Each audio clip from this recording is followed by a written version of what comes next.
Et la compassion, c'est l'amour pratique. Et nous devons réaliser cela. Alors, nous sommes dans ce mois de novembre où nous avons intitulé la conquête victorieuse, une conquête permanente. On devient champion quand on a terminé le combat. Tant que tu n'as pas fini les 12 rounds, ou bien en tout cas tu n'as pas mis KO ton adversaire, on ne peut pas t'appeler champion poids léger ou poids lourd.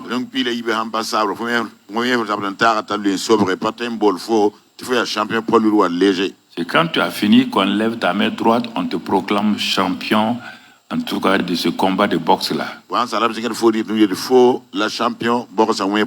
La même chose quand tu as pu soulever le plus lourd des poids dans le monde, on t'appelle champion. Mais quand on parle de conquérant vainqueur, on parle de quelqu'un qui est déjà vainqueur au départ. Il a cette attitude, il a cette grâce d'être vainqueur dès le départ. Parce qu'il est entré dans la victoire de quelqu'un d'autre. Et c'est pourquoi il continue à vivre dans la victoire par la victoire de quelqu'un d'autre dans laquelle il est rentré. Et c'est ainsi qu'il avance. Et maintenant, le problème du conquérant vainqueur, c'est de maintenir cette conquête-là. Parce que maintenir une conquête est plus difficile qu'être champion. Oui, parce que champion, ça veut dire que tu fais un effort, tu t'entraînes, on t'envoie dans des pays, tu fais des stages et tout, tu deviens champion.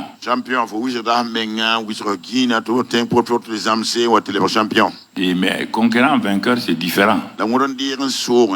Tu dois maintenir ce niveau-là permanemment. Tu fais attention à ta nourriture. Tu fais attention à ton sommeil. Tu fais attention à tes fréquentations.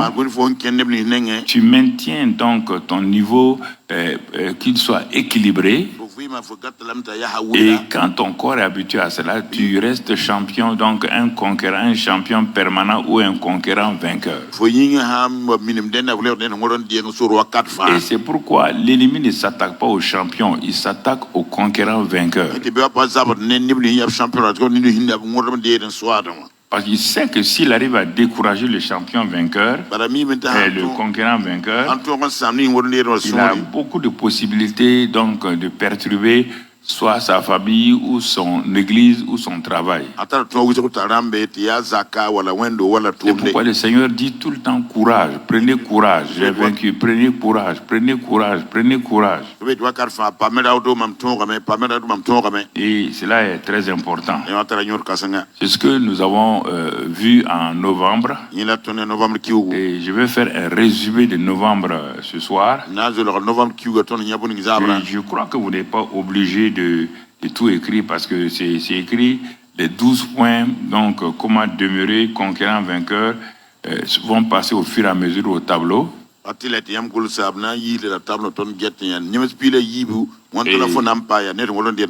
Donc cela sera distribué aux pasteurs et évangélistes et anciens qui sont là, et aux diacres des cellules pour qu'ils puissent copier, pour qu'ils puissent garder cela. Alors, notre titre ce soir, comment demeurer et conquérant vainqueur. Comment demeurer conquérant vainqueur. C'est le thème de notre méditation ce soir. Donc tout le tableau sera repris à la fin du message sur donc l'écran. Et tu peux donc le prendre sur ton YouTube ou bien ou ton truc au fur et à mesure. C'est le titre comment demeurer conquérant vainqueur. Et celui qui fait le mixage sur le terrain devait mettre ce titre-là. C'est le titre comme ça, comment demeurer conquérant, vainqueur.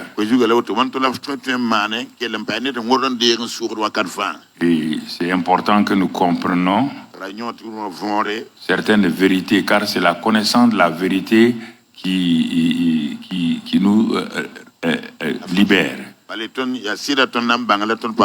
Voilà. Je suis conquérant vainqueur. Ça, c'est Dieu qui a fait sa part par la victoire qu'il m'a donnée en Christ. Et il me fait toujours triompher en Christ. Maintenant, comment moi je peux demeurer conquérant vainqueur? Il me montre le moyen d'y demeurer en m'enseignant 12 points ce soir rapidement. Ces 12 points, c'est le résumé simplement de tout le mois de novembre. Il n'y a rien de nouveau. Il n'y a rien de nouveau.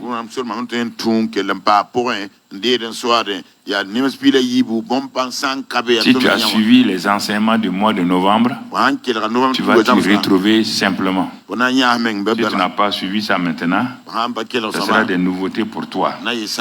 La répétition est une méthode pédagogique pour qu'une leçon rentre et demeure dans un enfant.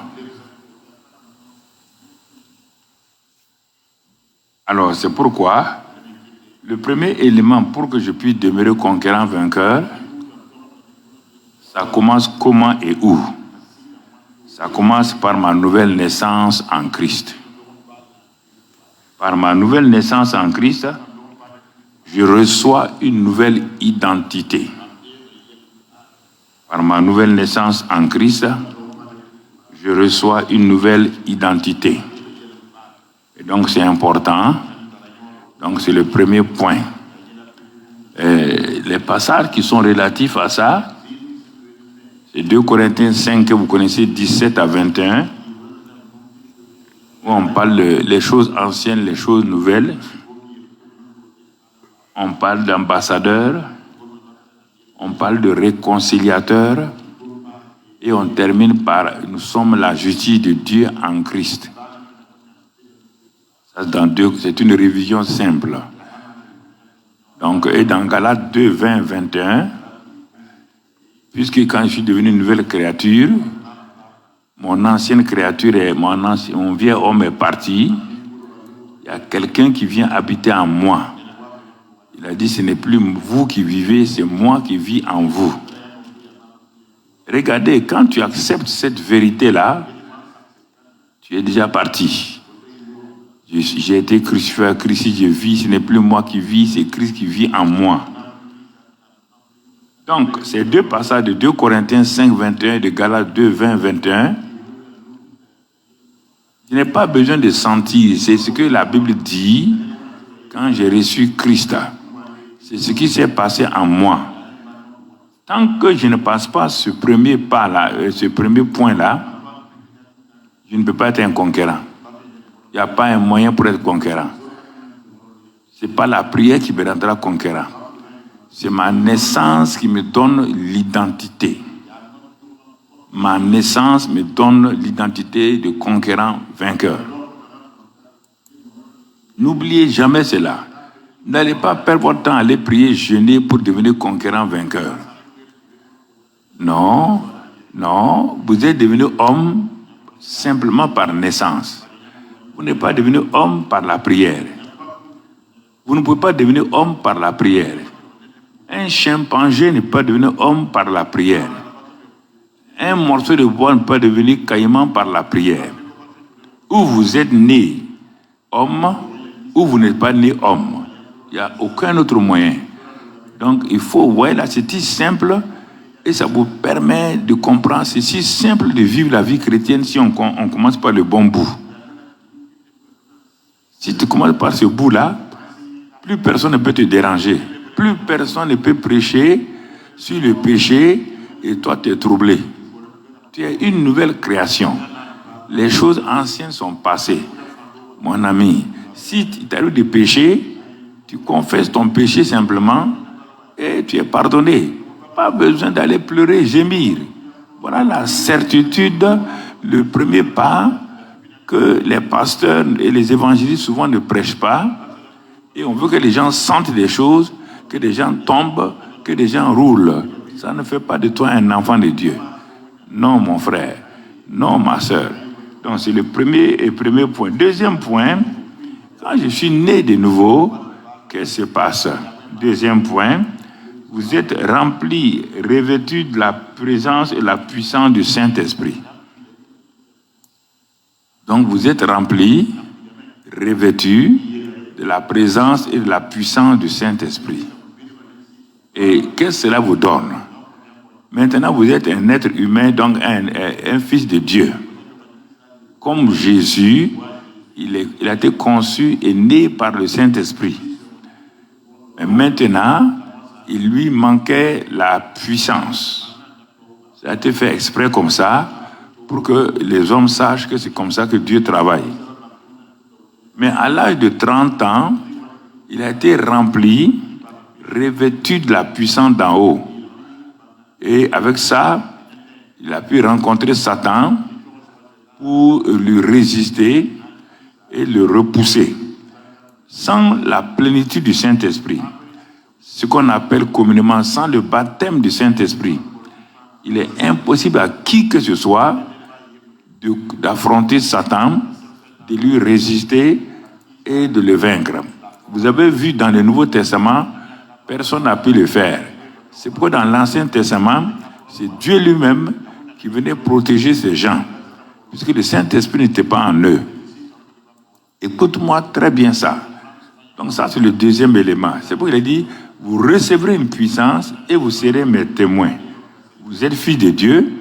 Maintenant, quand vous êtes rempli du Saint-Esprit, vous êtes rempli, équipé. Et il est dit en ce moment-là, l'Esprit du Seigneur est sur moi parce qu'il m'a oint. Il m'a oint et envoyé. Ça, c'est des faits. Pas besoin d'autre chose, mon frère. Je suis ointe pour annoncer la bonne nouvelle aux pauvres.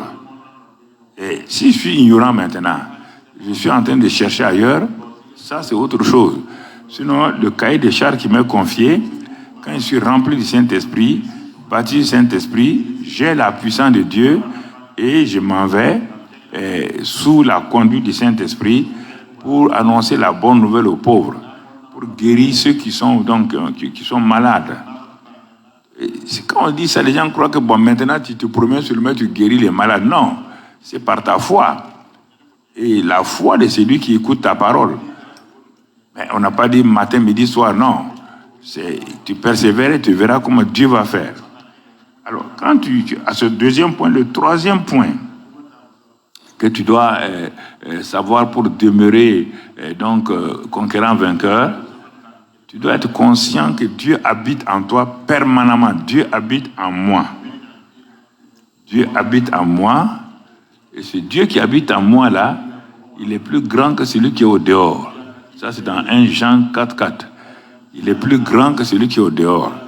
Et dans 1 Corinthiens 6, 17, 19, il est dit là-bas que celui qui s'attache au Seigneur est avec lui un seul esprit. Le verset 17. Le verset 19 dit que vous avez été rachetés à un grand prix. Vous ne vous appartenez plus à vous, mais nous appartenons à Dieu qui nous a achetés à un grand prix. Et à partir de ce moment-là, je sais une chose, alors que Dieu habite en moi, Dieu m'a acheté, je ne peux rien donner à quelqu'un qui m'a acheté. Quand je rentre dans un magasin, j'achète un sac de riz, le vendeur ne peut plus rien faire. Moi, je n'ai plus à prier le vendeur. Le sac de riz m'appartient. Même si je ne le prends pas maintenant, si je m'en vais demain, je viens, le sac de riz m'appartient. Je ne paierai pas un nouveau prix. Donc, quand nous avons été rachetés par le sang de Jésus, c'est à ce prix que nous avons été rachetés, nous appartenons à Dieu. Il faut arrêter des chants que vous allez vous donner à Dieu, vous allez vous livrer à Dieu. Non, si vous lui appartenez, il vous a acheté. J'ai acheté cette voiture-là, même si dans 10 jours que je vais la récupérer, la voiture m'appartient. On ne peut plus la vendre à quelqu'un. Voilà des certitudes qu'il faut avoir si tu veux demeurer conquérant vainqueur. Si tu veux demeurer conquérant vainqueur, mon cher ami, il n'y a rien de difficile dans ça là. Écoute ce que je te dis là. Il n'y a rien de difficile. Quatrième point, sachant que Dieu habite en moi, donc Dieu me dit maintenant, tu es sûr de ça? Tu es né de nouveau? Oui, je suis né de nouveau. Ensuite, tu es rempli du Saint-Esprit. Je suis rempli du Saint-Esprit. Je n'ai pas besoin de sentir, parce que j'ai expérimenté cela.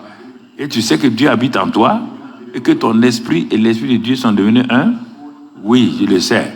Maintenant, Dieu dit, voici toutes les armes que je mets à ta disposition pour que les armes offensives et défensives avec lesquelles tu vas combattre l'ennemi. L'ennemi que tu combats là n'est pas n'importe qui, il est un esprit. Et je te donne des armes offensives et défensives. Ces armes ne sont pas charnelles. Car les ennemis que tu combats, c'est un ennemi spirituel. Donc, comme tu as reçu le Saint-Esprit, tu vas dépendre de ma force et tu vas aller de l'avant. Tu as toutes les armes puissantes, offensives et défensives de Dieu. Et on a vu cela l'avant-dernière fois. On a vu la liste des armes dans Éphésiens 6, 10, etc. On a vu cela en détail, à quoi sert chaque arme et comment on combat les utiliser. Donc, si tu n'as pas vu tout cela, tu prends la cassette passée et tu commences à les étudier. Tu commences à les étudier. Ce que je te dis là, c'est ça qui te permettra d'aller de l'avant. Tout le reste là, mon ami, c'est secondaire. On va jeûner, prier, c'est secondaire. Si ces points-là ne sont pas déjà en toi, c'est secondaire. Vous mettez l'accent sur ce qui est secondaire, ce qui est essentiel, vous ne mettez pas l'accent. Un wagon de train important, c'est un wagon marchandises. Il contient beaucoup de marchandises. Mais sans locomotive, ce wagon n'ira pas nulle part. Donc c'est la même chose. Sans la tête, sans le Saint-Esprit, tu ne peux pas aller loin. Tu comprends? Maintenant que tu as toutes les armes puissantes offensives, tu le sais.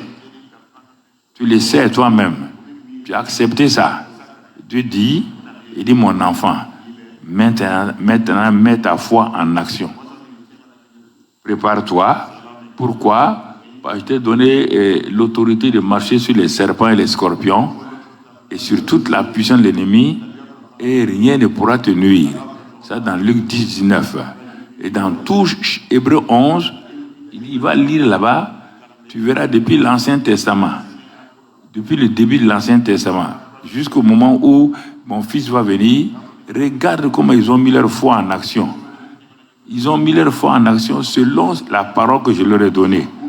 Parce que la foi vient de la parole, elle grandit par la parole et l'obéissance, et elle s'améliore lorsqu'on va voir un autre point tout à l'heure là. Donc ça c'est le 5e point. Mets ta foi en action. Et j'ai fait toujours la suite du tableau. Quand tu mets ta foi en action, le 6e point est important. Tu apprends à faire un acte de foi régulièrement. C'est l'aspersion du sang de Jésus. Tu apprends à asperger le sang de Jésus. C'est important.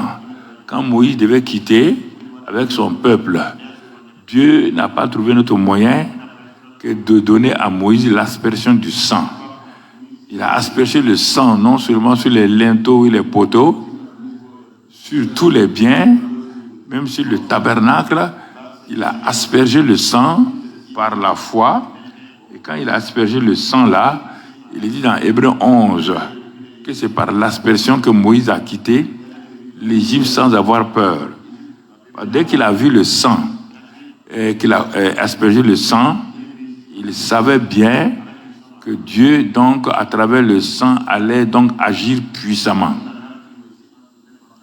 Le sang est une arme très puissante. Parmi toutes, c'est pourquoi il les fait sortir pour le mettre à part, et donc pour que tu comprennes ça.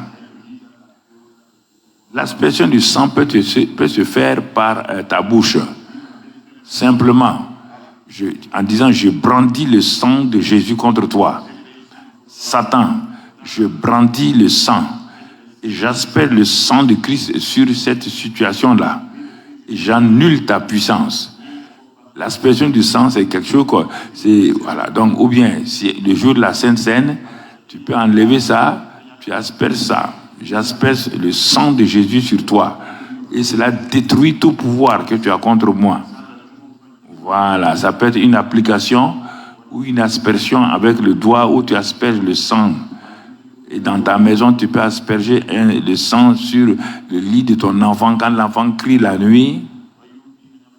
Donc, tu peux, comme l'onction d'huile, tu peux faire donc l'aspersion du sang aussi de cette manière-là. Et toujours concernant le sang, le 7e point, quand tu ne fais pas l'aspersion du sang, tu dresses la table face à ton adversaire. Le psaume 23, dresse la table. Dresser la table, c'est te positionner, montrer à l'adversaire que la table qui est là, représente l'œuvre accomplie de Christ. Quand on dit dresser la table, on n'a pas dit une grande table.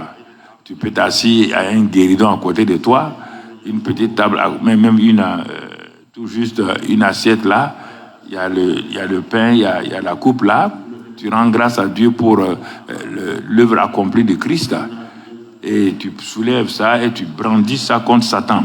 Je mange ce sang-là je mange ce pain-là qui est le corps brisé de Jésus.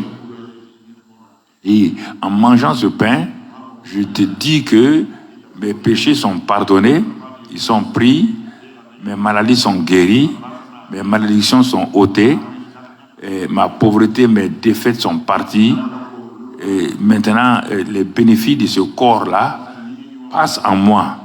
Et après, tu soulèves le sang. Il faut proclamer. Tu soulèves le sang et tu dis, par ce sang-là, j'ai été racheté par ce sang et Jésus t'a vaincu.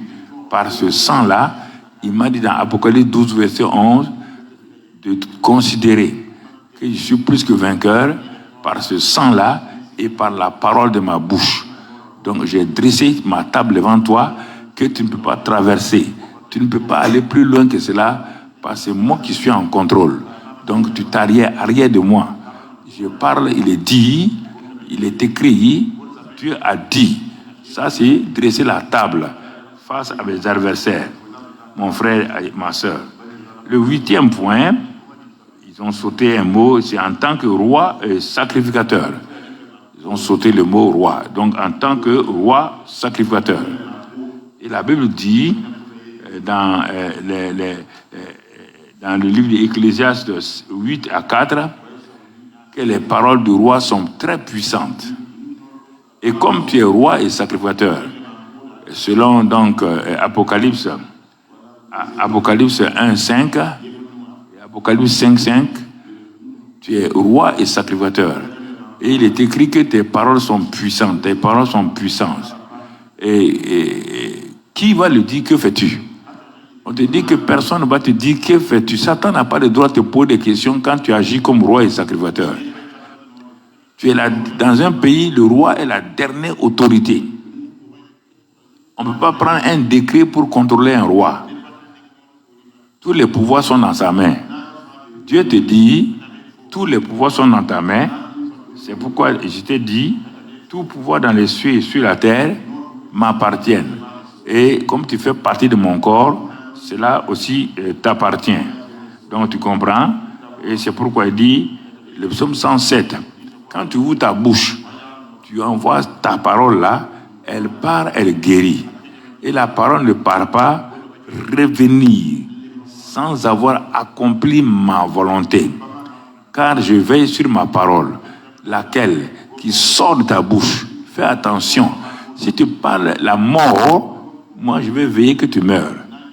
C'est moi-même qui vais veiller. Parce que tu es celui qui parle de ma part. Et toi tu dis tu vas mourir. Toi tu dis que ça n'ira pas.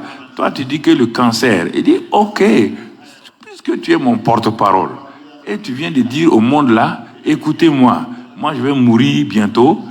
Moi je n'aurai pas d'enfant. Il dit je vais veiller sur ça, puisque tu es mon porte-parole. Pour accomplir. Est-ce que nous comprenons? Ce sont des choses qui sont simples, mais qui nous créent des problèmes.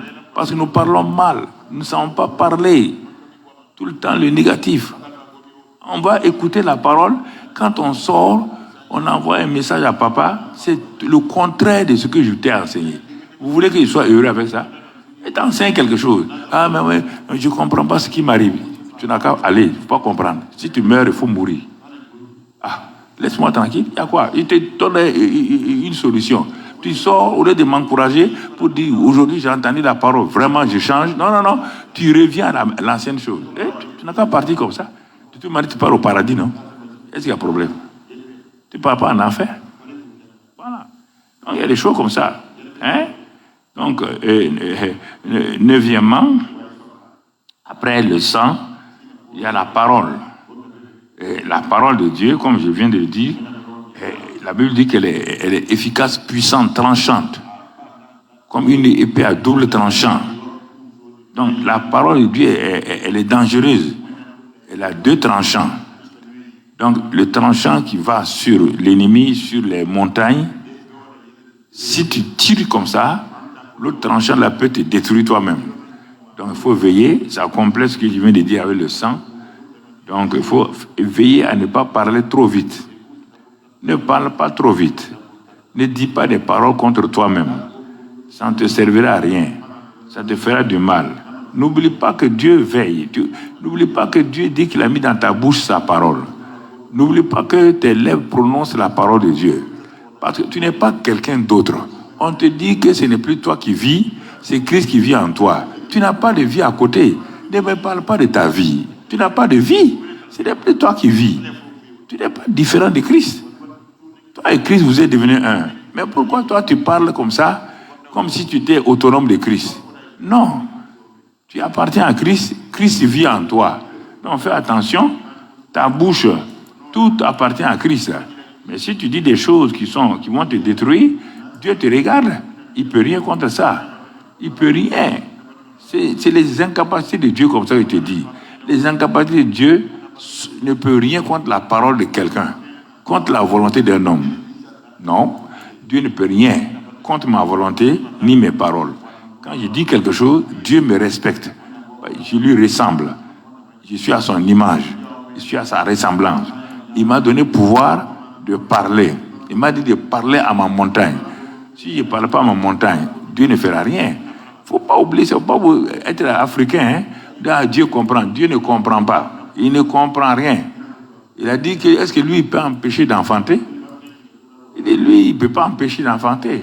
Non, il ne peut pas. Parce que lui, il a déjà dit, il s'est arrêté dès la première fois qu'il a parlé à l'homme. Le mot fécondé est sorti.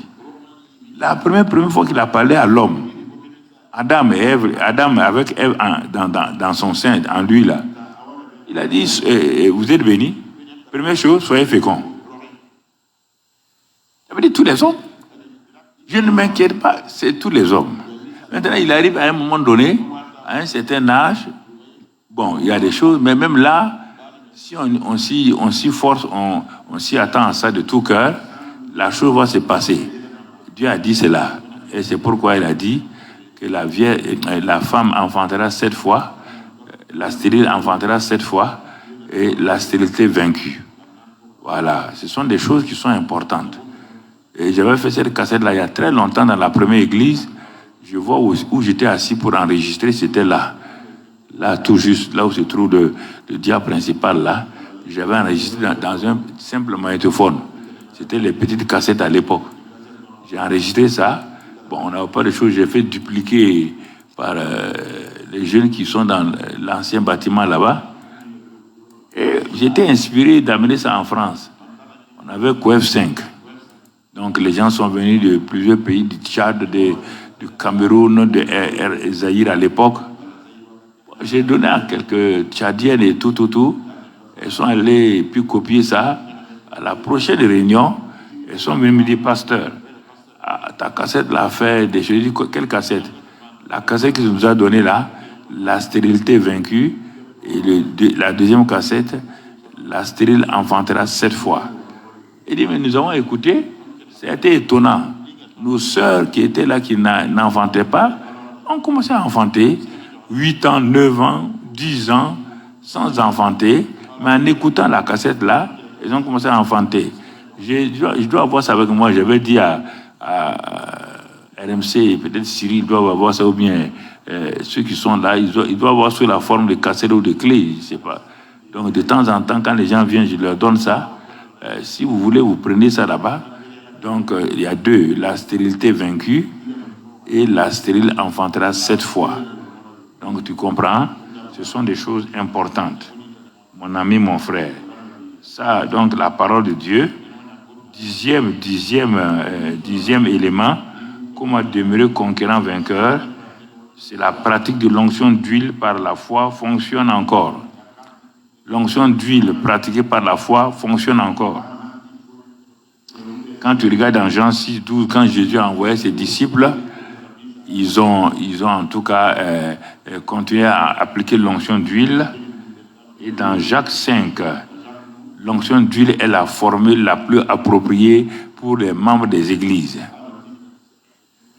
Donc, l'onction d'huile dans Jacques 5, versets 14 et 15.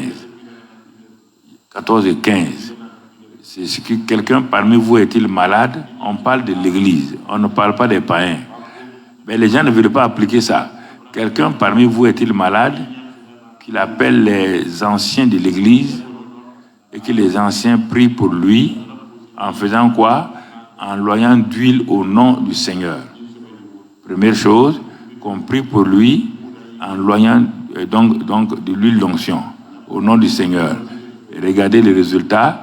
La prière, si ça a été fait par la prière de la foi, le malade sera sauvé et le Seigneur le relèvera. Et s'il a commis des péchés, il lui sera pardonné. Voici la clé pour l'église locale. Mais c'est pas ça. Les gens se cachent par l'imposition des mains, ça ne marche pas. Regarde bien, parce que tu n'as pas envie de confesser ton péché. Ta maladie là vient d'un péché. Tu ne veux pas confesser ça. Et tu veux cacher.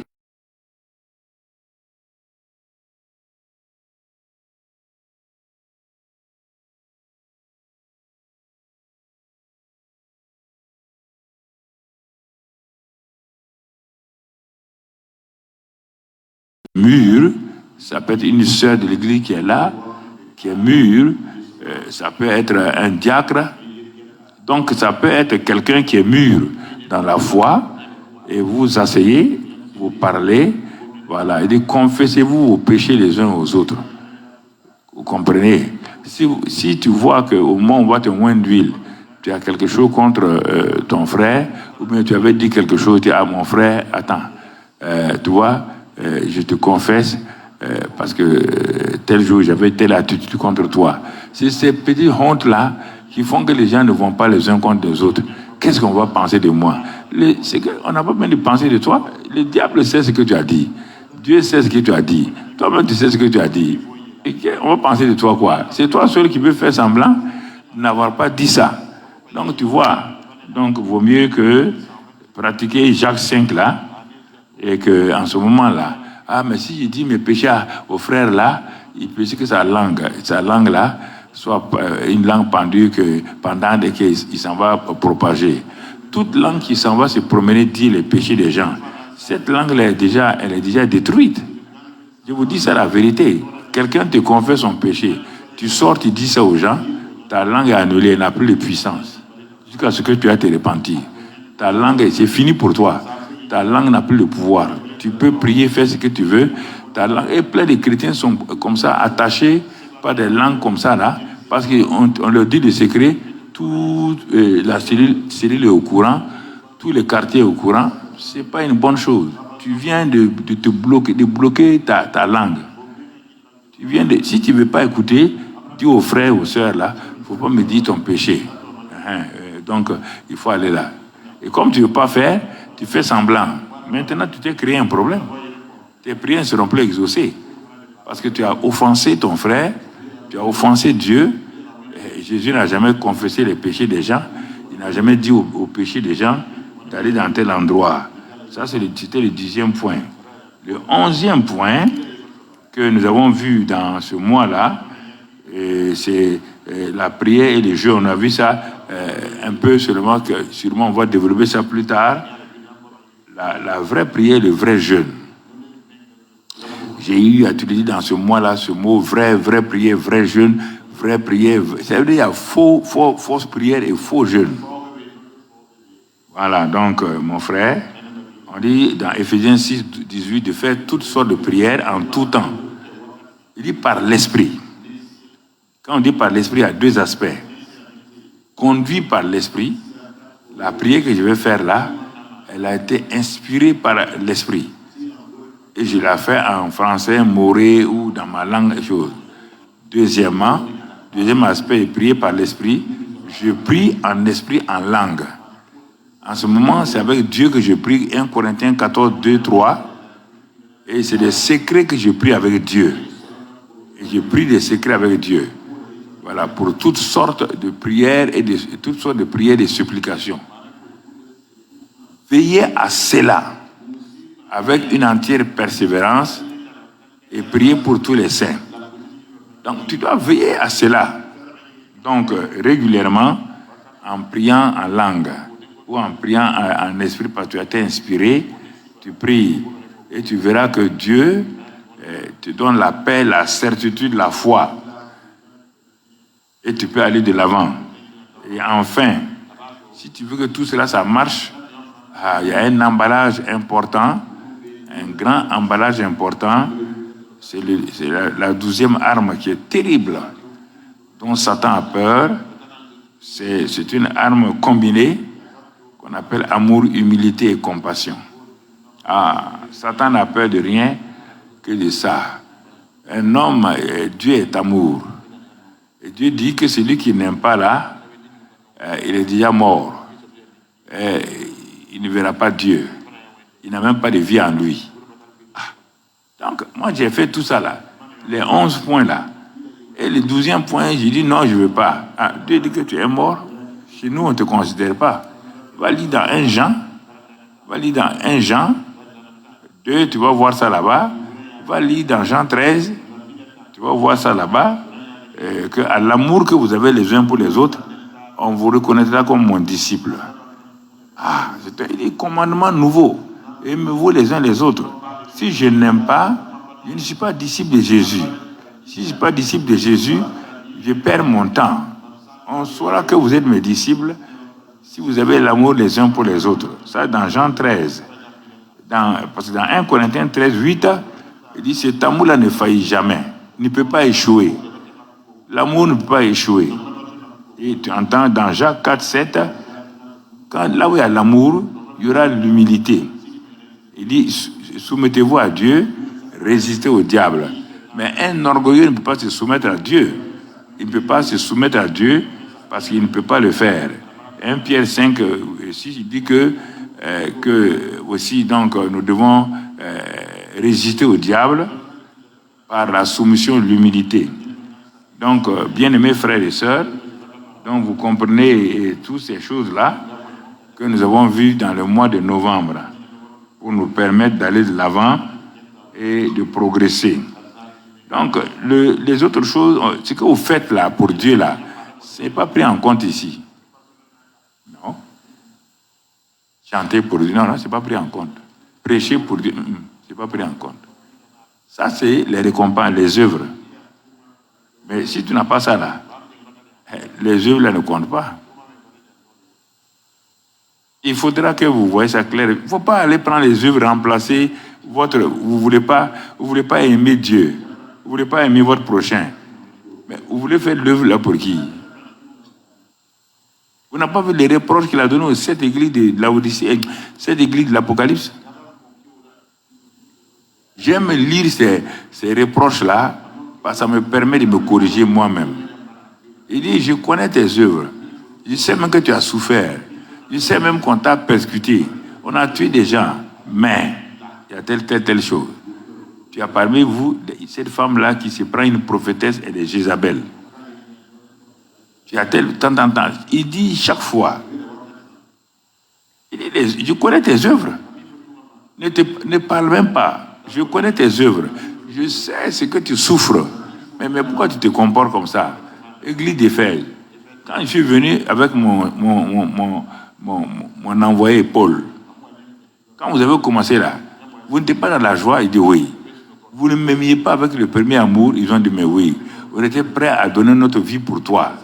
Mais qu'est-ce qui se passe maintenant que vous êtes refroidi, que vous êtes devenu une église rétrograde? Parce que vous avez perdu le premier amour. Vous avez perdu le premier amour. n'as pas dit qu'il ne travaille pas. Vous avez perdu le premier amour. Est-ce que tu n'as pas perdu le premier amour? Tu n'es plus attaché à Dieu. Tu n'es plus attaché à sa parole. Tu n'arrives même plus à aimer les gens. Tu n'as plus ce feu du premier amour. Et c'est pourquoi, mon frère, même dans le foyer, quand la femme perd le premier amour, ou l'homme perd le premier amour, le foyer est branlant. C'est sûr et certain. Ce qu'ils faisaient l'un pour l'autre, ils sont plus prêts à le faire. Oui, ils sont plus prêts à le faire parce que le premier amour a été ébranlé par des choses qu'ils n'ont pas corrigées. Le premier amour est ébranlé par le refus de pardonner, par garder la haine, pour l'amertume dans son cœur. C'est ça qui refroidit le premier amour. Ça éteint le premier amour. Et après, on se rend compte qu'on n'arrive plus à aimer ce frère, cette sœur-là, comme cela se doit. Parce que dans mon cœur, il y a tellement de choses qu'on lui reproche. Au lieu de confesser, de se repentir, on ne le fait pas. On veut se débrouiller quand même pour l'aimer. On ne peut pas aimer quelqu'un par débrouillardise. C'est un acte de foi. En disant à Dieu, j'ai perdu mon premier amour pour telle personne. Je viens confesser, Seigneur, je reconnais que j'ai ma part là-dedans. Même quand la personne m'a offensé, j'aurais pu rapidement, avant que le béton ne soit sec, et ramasser ça. Mais quand vous laissez le béton 1 heure, 2 heures, déjà vous avez un problème pour casser ça. À plus fort, si vous laissez ça maintenant, 1 an, 2 ans, ce sera difficilement cassable. Donc, ce sont ces choses-là qui sont plus importantes que ce qu'on dit chasser les démons là, guérir les malades là. C'est l'amour là. On vous reconnaîtra pas par le fait que vous avez chassé les démons. On vous reconnaîtra pas parce que vous parlez en langue. On vous reconnaîtra pas parce que vous prophétisez. On vous reconnaîtra comme disciples quand vous allez vous aimer les uns les autres. Bon, on insiste sur ça, les gens ne veulent pas. Alors qu'on dit que celui qui n'aime pas là, il est mort. Il ne verra pas Dieu. Pourquoi je veux forcer? Il n'y a pas autre chose, il n'y a pas un autre moyen. Tu ne peux pas contourner ce que je te dis là, tu ne peux pas contourner. Mes paroles vont te rattraper. Mes paroles, si tu dis c'est faux là, meurs dans ça. Mes paroles vont te rattraper. Et Dieu va te montrer ce mercredi en train de prêcher, et tu es assis, tu m'écoutes. Tu ne peux pas pardonner. Il y a quoi là-dedans? Si ce n'est pas l'orgueil. Tu ne peux pas pardonner pourquoi? Tu ne peux pas aimer pourquoi? Pourquoi tu ne peux pas libérer quelqu'un de ton cœur? C'est simplement de l'orgueil. Donc c'est pourquoi il faut l'amour, l'humilité et la compassion. Là où il y a l'humilité, l'amour et l'humilité, la compassion devient facile. On peut aller vers les autres, on peut donner aux autres, on peut habiller les autres, on peut nourrir les autres. Ça devient facile. Non, on ne le fait pas parce qu'on veut. Mais c'est l'amour qui nous pousse à aller vers les autres, à les bénir.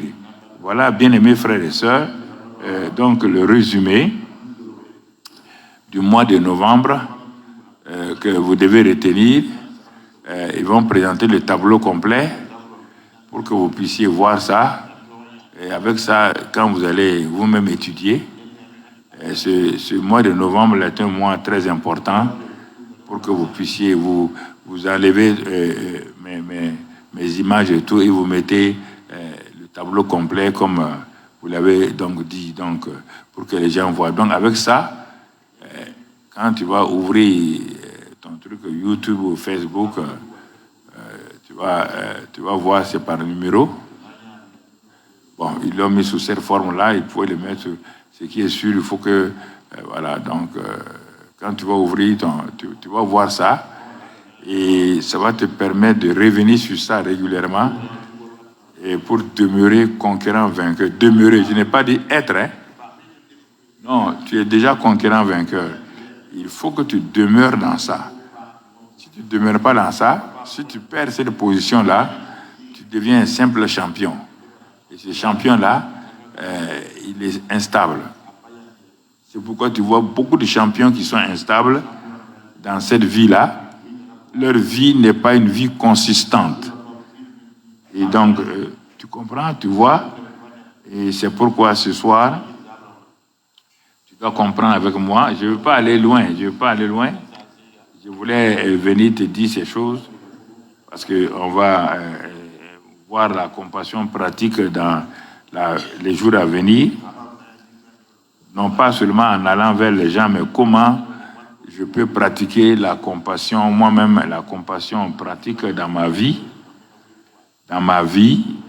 personnelle, dans ma famille, dans l'Église, du point de vue spirituel, social et tout.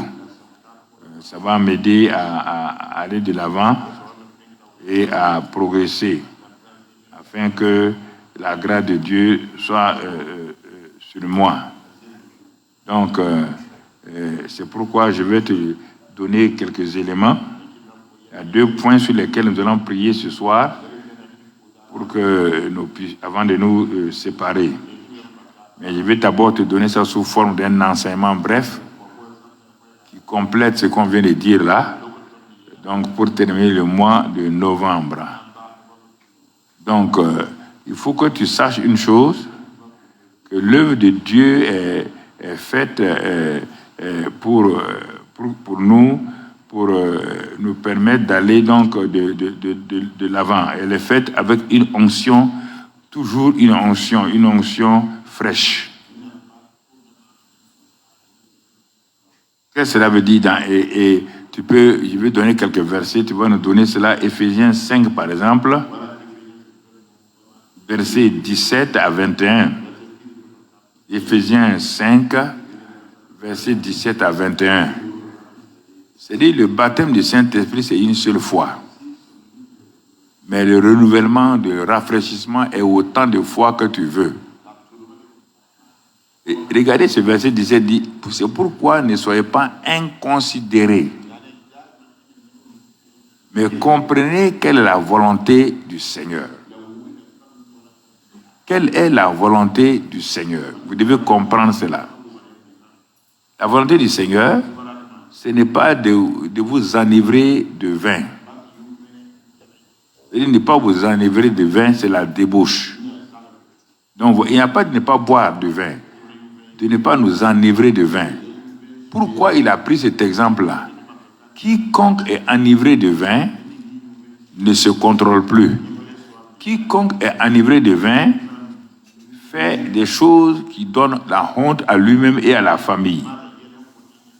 Il ne contrôle plus ses paroles, parce que c'est le vin qui le contrôle. Le vin contrôle ses paroles, ses actes, ses attitudes. Le vin contrôle tout. Il ne respecte plus quelqu'un. Il peut menacer sa belle-mère. Il peut faire son patron. Le vin dégrade. Quand on est enivré de ça, ça nous dégrade. Ça nous dévalorise. C'est pourquoi Dieu dit, ne vous enivrez pas de vin. Ça correspond à de la débauche, une vie perverse. Ça va vous amener dans la vie perverse.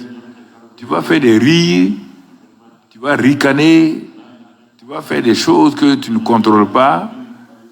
Et c'est pourquoi, vous voyez, quand on drogue le vin, quand les gens sont drogués de vin, ou ils sont enivrés de vin, ils sont prêts à tuer quelqu'un sans se rendre compte. C'est après qu'ils se rendent compte qu'ils ont tué, ils ont ôté une vie humaine. Il dit maintenant, le contraire. Vous voyez, lui-même met le contraire. Soyez au contraire, remplis de l'esprit. Alors, c'est pas difficile.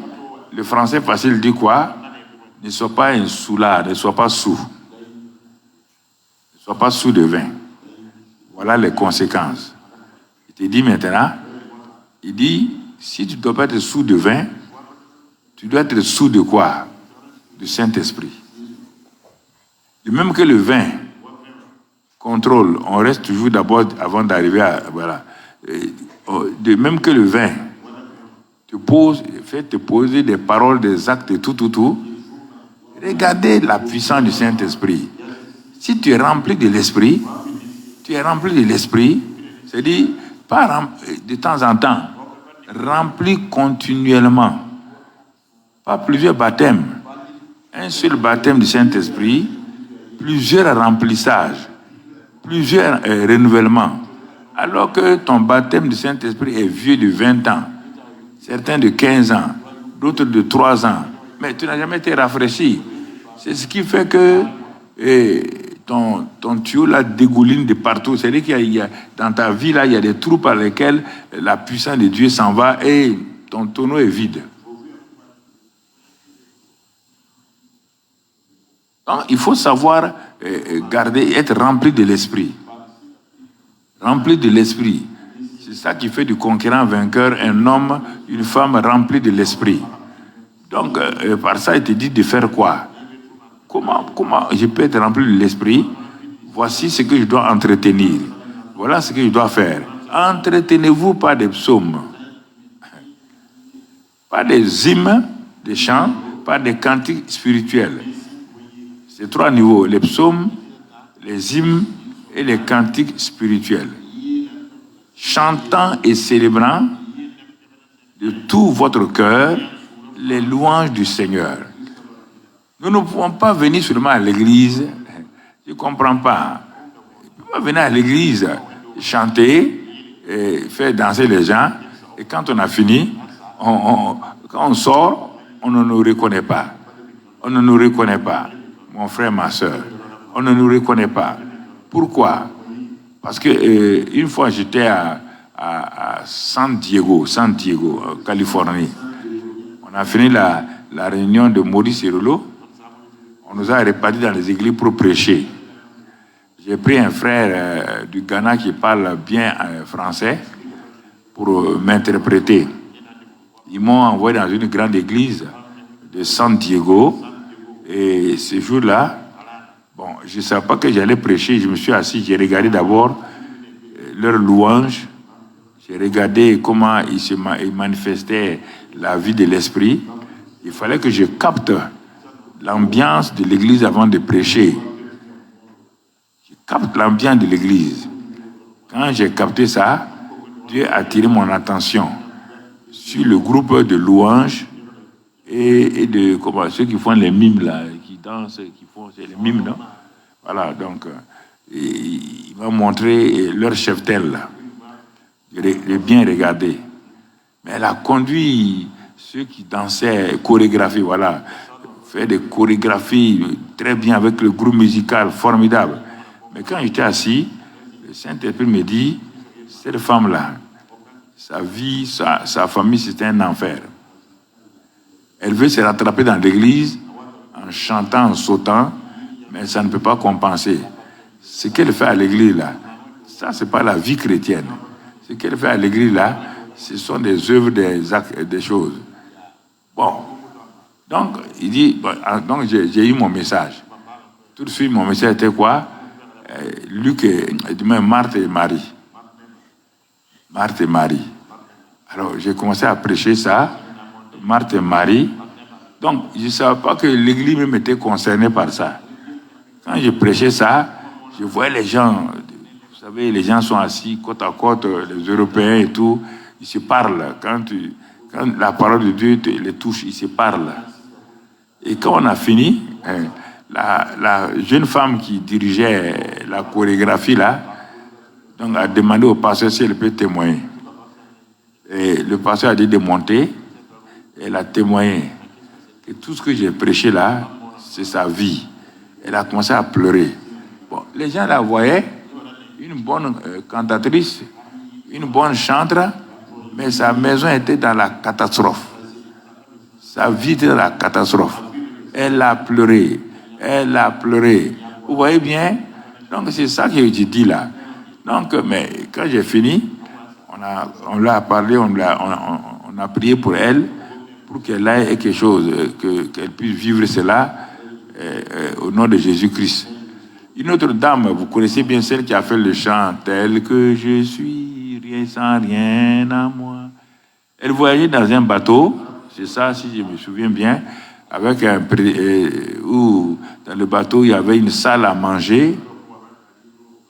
Et les samedis, ils ont demandé à ce qu'il y ait un petit concert là, et que chacun vienne pour s'égayer en chantant un chant. Et cette grande cantatrice-là est partie. Bon, et ça, les gens la connaissent. Elle était bien assise et tout. Et bon, les gens ont chanté un à un. Quand le tour de la cantatrice est arrivé. Les gens sont levés, ils l'ont applaudi. Vraiment, on dit, c'est une bonne, elle chante bien. Elle a une grâce de Dieu, elle a une onction sur elle. Tout, elle a chanté. Quand elle a chanté, la salle était debout, en train de l'applaudir, parce qu'elle chantait bien. Elle s'est assise. Bon, ils ont regardé, ils disent, est-ce qu'il y a un chanteur encore?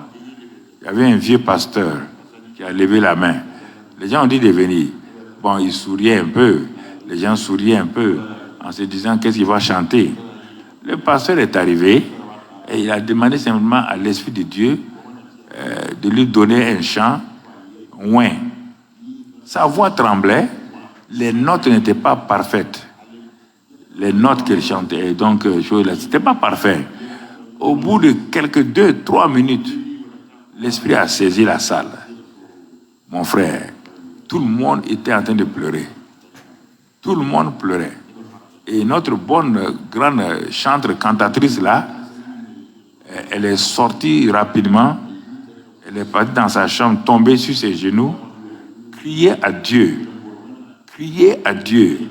Et vraiment, que ce que le vieux là a chanté là, même avec une voix de cacophonie là, elle veut vivre ça. Elle veut vivre la vie chrétienne authentique. Elle ne veut pas se montrer aux gens en train de chanter, les gens l'applaudissent, on ne voit pas Jésus. C'est pourquoi j'ai dit aux chantres, tant qu'on ne verra pas Jésus dans tes chants là, tu perds ton temps. Vous dites que vous adorez Jésus, mais personne ne voit Jésus, les gens ne voient que toi. Quand ils ont fini, ils vont venir te dire félicitations un tel, félicitations une telle, mais ils ne louent pas Jésus.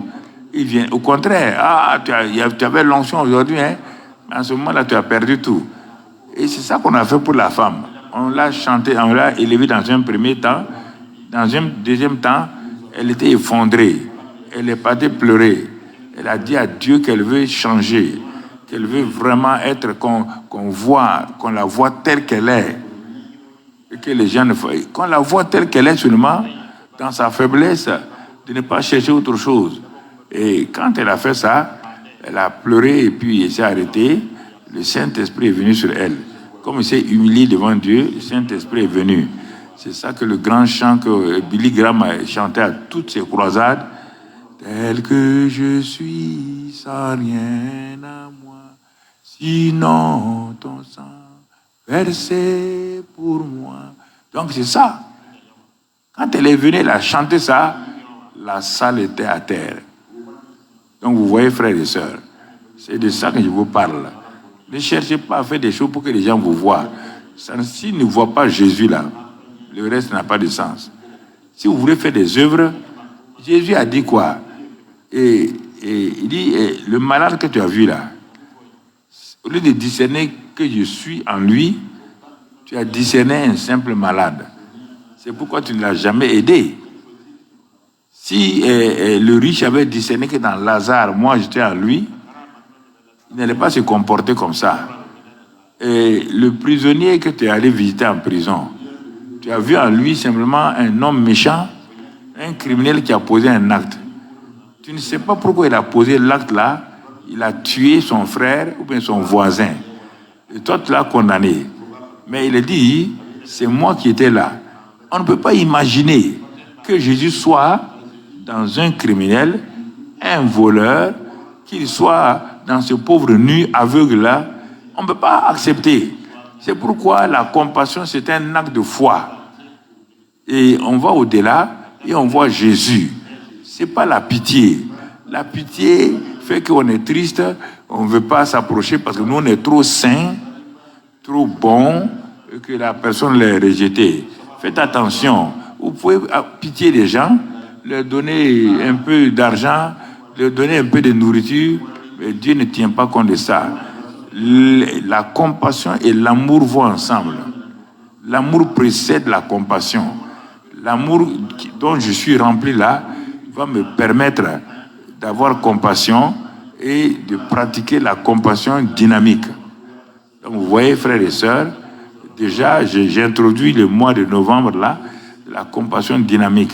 Si vous voulez que votre vie progresse, que vous allez de l'avant, tout ce que vous faites là, faites-le par compassion pour les gens. Voyez les gens meilleurs à vous, comme dit Jésus. Voyez les gens excellents. Ne voyez jamais les gens bizarres, méchants, tout. C'est vrai que l'acte qu'ils ont posé, ça ne fait pas plaisir. L'acte, les paroles qu'ils ont dites, ce n'est pas bon. Mais ce n'est pas à cause de ça que tu dois réagir, toi, pire que les choses. Tu comprends? C'est comme l'homme à qui on a pardonné des millions, on a remis sa dette de millions, il est incapable de pardonner, de donner sa dette de 100 francs. Donc, il a été puni plus que celui qui devait, du moins, il a été puni. Donc, c'est pourquoi tu dois avoir l'onction fraîche. Le psaume 92 te dit, l'onction fraîche là, 92 verset 11 et verset 12, l'onction fraîche est une chose importante. Tu dois avoir ça régulièrement. Il est écrit ici, c'est en l'Éternel que je cherche un refuge, 92 et au verset 11. C'est en l'Éternel que je cherche un refuge. Comment pouvez-vous me dire? Verset 11, mon ami, c'est important, verset 11. Et nous allons à ce verset-là. Il est dit que dans ce passage, mon œil se... Non, verset 11. Et tu me donnes la force du buffle. Je suis arrosé avec une huile fraîche.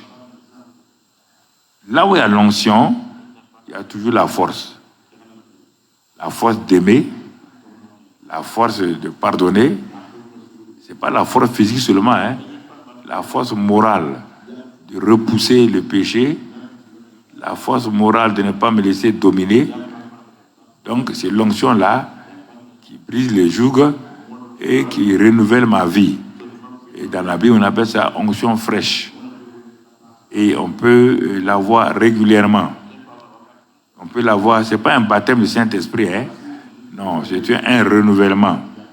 Et donc, le verset 12, c'est ça. On peut aller jusqu'au verset 14. Et qu'est-ce que ça donne? Il dit, quand tu as l'onction fraîche, regarde ce qui se fait. Mon œil se plaît à contempler mes ennemis. Ah, il n'y a plus de peur. Mes ennemis n'en sont rien. Mon œil se plaît à les contempler. Pas besoin de courir que lui il est contre moi. Non, non, non. Non, mon œil ça c'est mon œil. Et mon oreille. Mon oreille se plaît à entendre mes méchants adversaires. Se plaît. Vous voyez bien. Ah, mais toi, quand on te critique un peu, tu ne dors plus. Quand les gens te regardent mal, tu ne dors plus. Tu es découragé. Tu vas. Donc, tu n'as pas d'onction fraîche. L'onction fraîche peut se faire tous les matins, tous les soirs.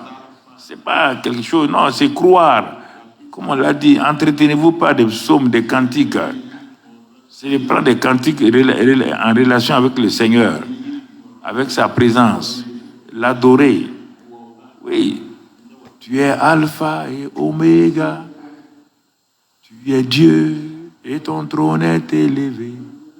Tu es assis. Il ne faut pas dire il est assis. C'est toi avec Dieu. Il là, c'est qui? Tu es assis. Tu es Dieu. Tu es Alpha.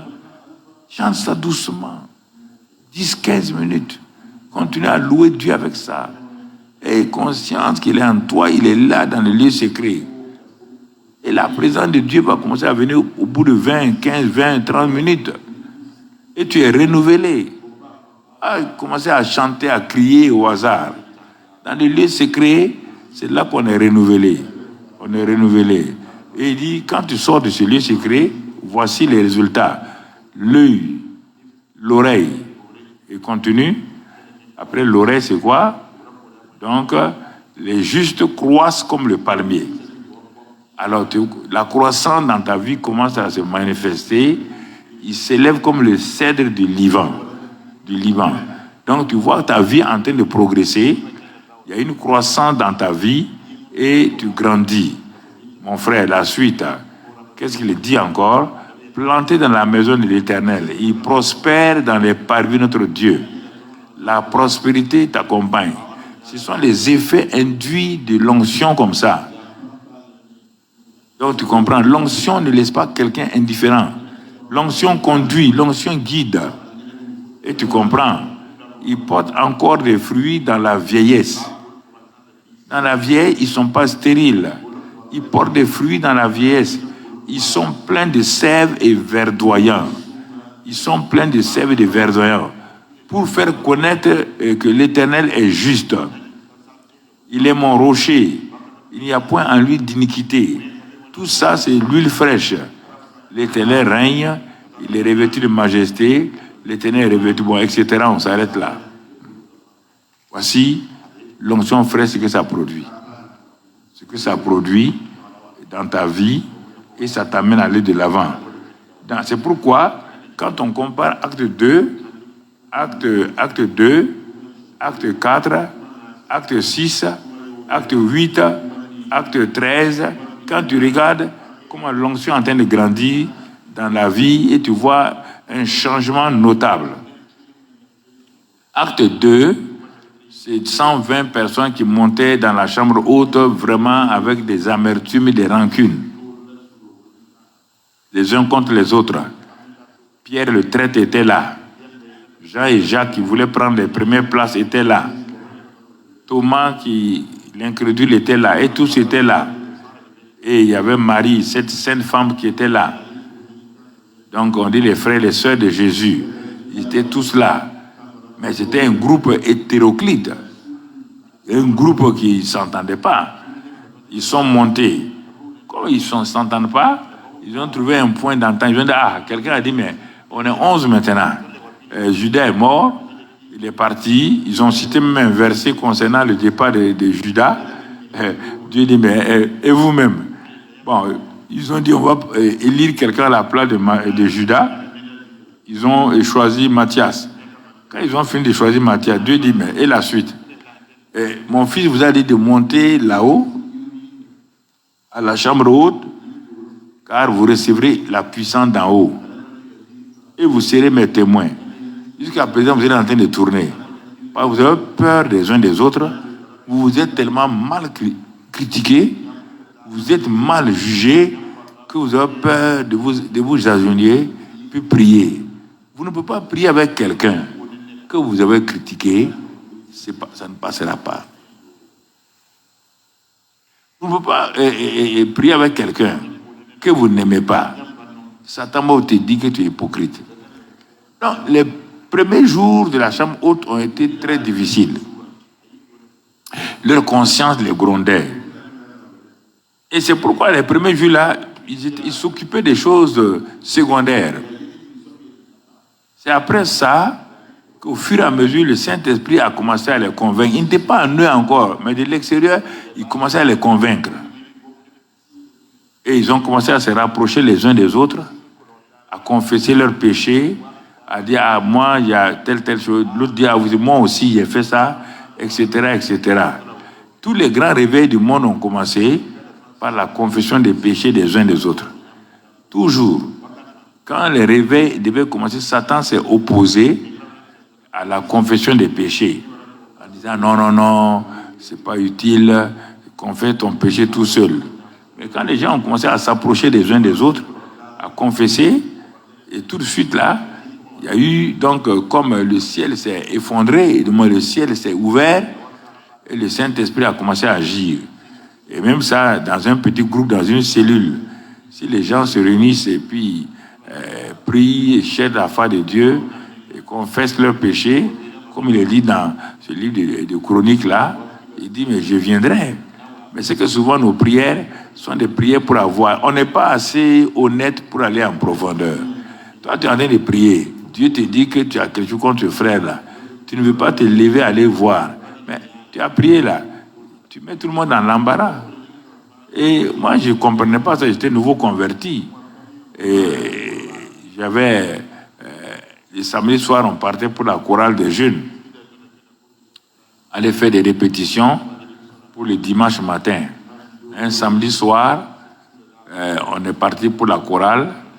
Bon, il y a un frère là. Avec moi, on ne s'est pas entendu. Simplement, il n'y a même pas eu d'histoire comme ça. On ne s'est pas entendu sur tel terme là.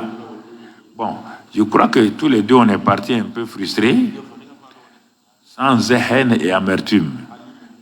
Bon, le lendemain, je me rappelle, je venais d'acheter une veste 3 pièces, gilet et tout. J'ai porté ça, et comme le pasteur m'a fait grâce, il m'a mis au premier rang. Donc, il m'a vraiment honoré, j'étais assis au premier rang, alors que j'étais un nouveau converti. Mais ce jour-là, le pasteur a commencé à faire le ministère, à faire chanter. Il a parlé en langue. Et même ce jour-là, quand il a parlé en langue, j'ai interprété. C'est la première fois que ça m'arrive. J'ai été poussé à interpréter. Tout ça, c'était bien. J'étais content dans mon cœur. Puis à un moment donné, quand il a continué, j'étais convaincu, avant qu'on ne cesse le temps de ministère là, que je devais me lever. Le frère là était assis à trois personnes entre nous comme ça. Aller lui demander pardon pour l'affaire d'hier. Satan m'a dit, il n'y a rien eu. Regarde, tu ne penses même pas négatif. Tu vas aller réveiller des choses que l'homme n'a pas. Bon, j'ai dit, oui, c'est vrai. Mais Dieu m'a montré que non. Qu'est-ce que j'ai fait? Et comme j'étais là, je me suis accroupi un peu. Je suis allé à son niveau. J'ai attrapé sa main, il a ouvert les yeux. J'ai dit, je te demande pardon pour hier soir, parce que ça ne valait pas le coup qu'on discute inutilement. Et mon ami, là, lui et moi, c'est pas pourquoi on s'est effondré. Les larmes, les pleurs, la morve, tout descend. Mes 3 pièces étaient dépiécées. Mon amour. Mes 3 pièces là, ça n'a plus la valeur. Il y avait la morve partout. Mais c'est pas fini. Le pasteur étant très intelligent, il discerne les choses. Il a laissé l'esprit continuer. Il n'a pas arrêté de dire maintenant, bon, ça va, c'est bien, on va continuer le culte. Non. Il a laissé le Saint-Esprit prendre la réunion. Hey! Le Saint-Esprit a commencé dans toute la réunion. Les anciens, je voyais, ils bougeaient. Ils étaient des durs, purs. Chacun, parce que c'était notre église était remplie de ceux qui faisaient Airbus. Là. Airbus venait d'arriver à Toulouse. Donc, la plupart des ingénieurs venaient de notre église. C'est des grands intellectuels. Donc, ce sont des gens sûrs d'eux-mêmes. Et ce jour-là, maintenant, Airbus ou pas Airbus, tout le monde pleurait. Donc, il n'y a pas eu de prédication, il n'y a rien eu. Jusqu'à ce que tout le monde a fini de pleurer, tout le monde s'est réconcilié, on a pris la Sainte Seine. C'était une visitation de Dieu, simplement sur la base que j'ai osé accepter, aller confesser mon péché, parler à ce frère-là. Plusieurs fois, Dieu veut faire des choses, mais une seule personne, Dieu veut qu'une seule personne fasse un acte, il ne veut pas faire. Il bloque toute l'assemblée. C'est pourquoi on est obligé de passer à la prédication. Tout le temps, on ne doit pas prêcher. Il y a des moments où Dieu veut lui-même faire son travail parmi nous. Dieu te dit, bon, avant de prendre la Sainte Seine là, si tu as quelque chose contre quelque chose qui va te lever, va le voir. Va le voir doucement. Ou bien dis-lui, bon, sortons, on va se voir ici, on revient. Non, les gens ont honte. Ils ont honte. De toute manière, que tu aies honte ou pas, tout le monde sait que tu pêches aussi. C'est pas à cacher. Donc, aller s'agenouiller devant le frère et dire, tiens, vraiment, l'autre jour, il y a eu ça, cette soeur-là. C'est ça qu'il fait. Donc, on prie, et souvent, le Saint-Esprit va agir à un moment, piouf, on voit que sa présence s'en va. Parce qu'il a parlé à quelqu'un d'aller faire ça. Bon, quand on a fini de prendre la Sainte Seine, en étouffant la présence du Saint-Esprit, il n'agit plus. Et ça devient difficile pour le pasteur de décoller. Donc, tu vois, ce sont des choses qui attristent le Saint-Esprit. Et c'est pourquoi certains mercredis, on va apprendre ces choses-là, ces blocages qui font que le Saint-Esprit n'arrive pas à couler abondamment. Mais quand ils sont arrivés, Dieu a dit d'aller attendre. Il n'a pas dit 10 jours, hein. Il a dit d'aller attendre seulement. Ça veut dire quand vous serez prêts là, vous le saurez vous-même. Vous le saurez. Ils ont attendu 5 jours, 6 jours. Dieu n'a rien dit. Dieu a vu qu'il n'était pas prêt. Mais le 10e jour, qui correspondait au jour de la Pentecôte, ne crois pas qu'ils sont venus pour la Pentecôte. Les pentecôtistes étaient en bas. Et ils ne sont pas des pentecôtistes. Et ils sont les 120 disciples de Jésus. Ils ne connaissent même pas. La fête de la Pentecôte était déjà là depuis le temps de Moïse. Ils ne venaient pas pour la fête de Pentecôte. Ils venaient parce qu'ils devaient recevoir la puissance d'en haut. Et la puissance d'en haut était bloquée par leur attitude qu'ils ont menée. Jésus leur a dit, faites attention. Quand ils se critiquaient, il dit, faites attention. Quand ils voulaient faire concurrence, Jésus dit, faites attention, laissez ça. Mais c'est tout ça qu'il fallait régler. Il a fallu 10 jours pour qu'ils règlent ça. Le 10e jour ayant réglé, il dit qu'ils étaient tous assis ensemble maintenant. Dans l'unité, ensemble. Et au moins, ils étaient assis ensemble là, dans l'unité là, vraiment relaxé et cool. Le Saint-Esprit est descendu, comme une boule de feu. Et d'abord, le vent est venu, la boule de feu est descendue, donc une onction fraîche, venant de cette boule de feu là, s'est séparée en langue de feu, se posant sur chacun d'entre eux. Chacun a eu sa part. Ils ont été remplis individuellement et ils ont commencé à parler en d'autres langues selon que l'Esprit leur donnait de parler. Ça, c'est la première Pentecôte. Le baptême du Saint-Esprit. Ils ont été remplis du Saint-Esprit. Regardez les résultats. Conversion, 3000 personnes. Ça, c'est le baptême du Saint-Esprit. Regardez ces résultats. Et comment l'église locale a commencé à vivre. Regardez ce qu'il est dit que Dieu a ajouté à l'église chaque jour des gens qui se convertissaient à Christ. Mais après, ils ont eu des problèmes et le feu a diminué.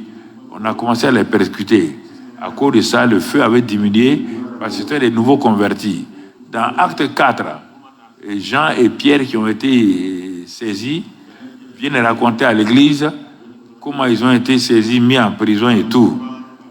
L'église a reconnu que leur feu avait baissé. L'église a déclenché un temps de prière intense. Ils ont commencé à élever à Dieu. Ils ne se sont pas défendus. Ils ont dit, ils veulent que la parole de Dieu continue de percer. Ils ne veulent pas regarder aux épreuves, ni les épreuves personnelles, ni les épreuves que les gens les font subir. Ils ont mis ça de côté. Il a dit, bon, Seigneur, tu les entends, non? Ils ont dit comme ça, c'est eux qui ont dit, ça c'est la règle. Nous, ce qu'on veut là, tu continues à étendre ta main. Voilà ce que l'Église aime le réveil. L'Église veut le réveil. Étends ta main, afin qu'au nom de ton Saint-Serviteur Jésus, que Dieu, tu continues à agir. Il a dit une seconde fois, le ciel s'est ouvert encore, a déversé sur eux. Regardez, l'onction va augmenter. Regardez Acte 2, donc salut des gens, délivrance et tout, installation de l'église locale, croissance. Deuxième, où le Saint-Esprit est descendu, regardez les signes, les prodiges, les miracles. Donc, il y a les indigents qui étaient là ont commencé à sortir de l'indigence. La pauvreté a commencé à partir. Parce que sans qu'on leur enseigne la prospérité, les chrétiens ont commencé à partager les uns avec les autres.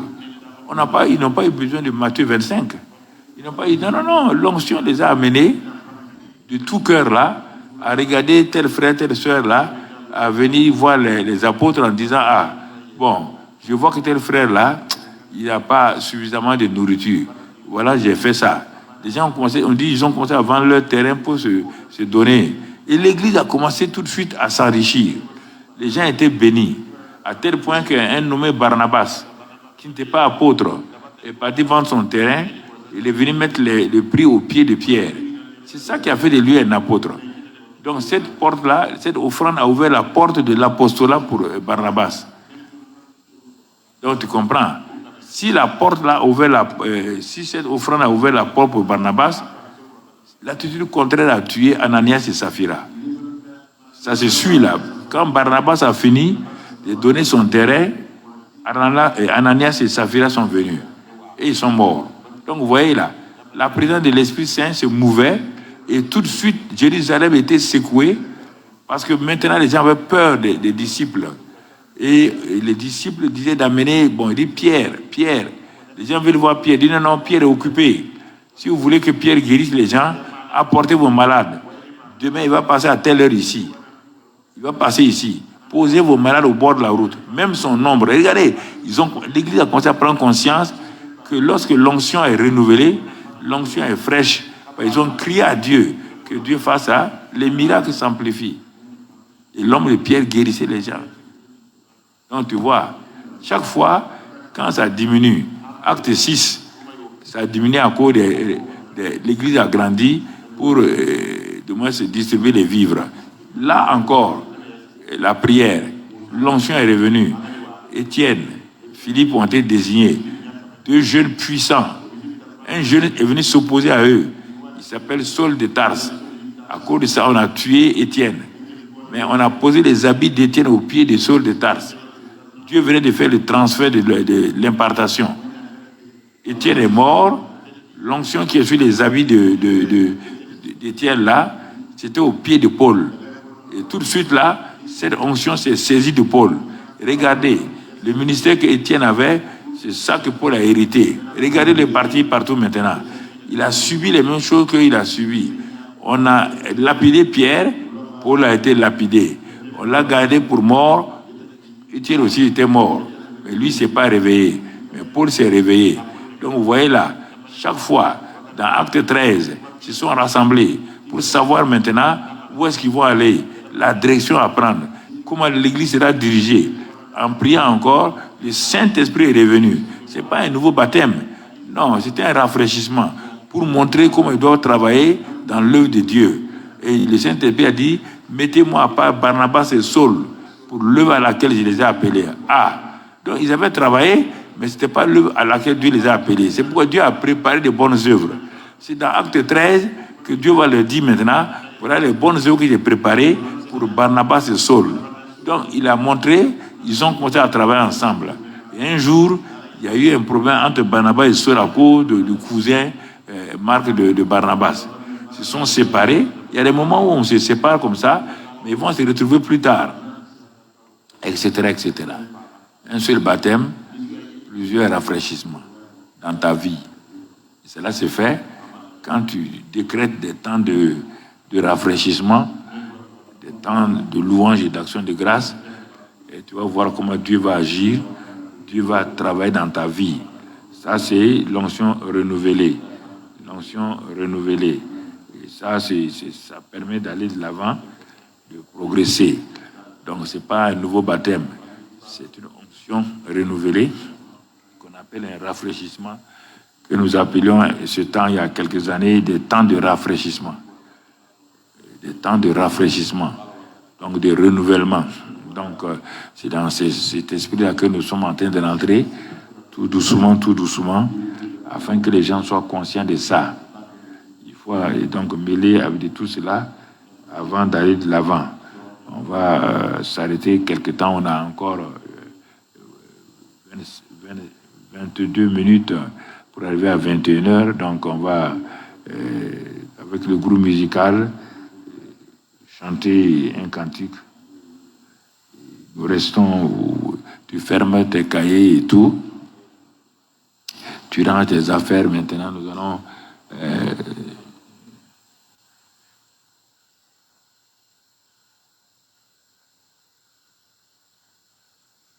le faire tout doucement. C'est pas la peine de se lever.